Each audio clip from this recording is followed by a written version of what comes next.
আগেই সে শুরু করলো। আমি হলাম ব্যাকরণ দিয়ে খাদ্য বিশারদ।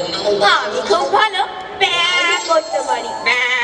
কিন্তু কেউ তাকে পাত্তা না দেওয়ায় সে ভয়ানক বিশ্রী ভাবে কাঁদতে কাঁদতে চলে গেল। ছাগলের কান্না শুনে হিজিবিজি যতক্ষণ ঘুম হচ্ছিল সে জেগে উঠল।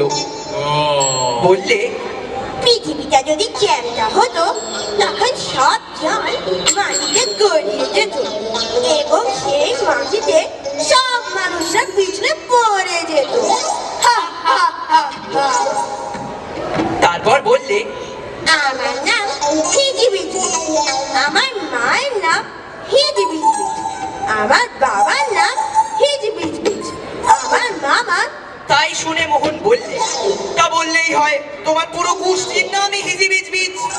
সে বললে, না না, আমার শ্বশুরের নাম যে বিস্কুট। কোথা কোথা থেকে সব গেছো দাদা, কুমির, সজারু ছুটতে হাজির হলো। আরো অনেক পশুও ছিল বটে। তারা সব হাসতে থাকলো।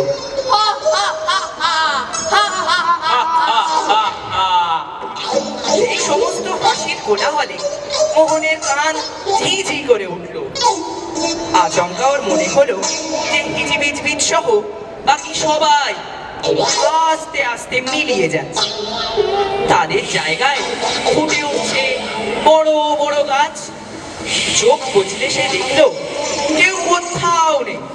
সে একা একটি গভীর ঘন জঙ্গলের মধ্যে দাঁড়িয়ে আছে।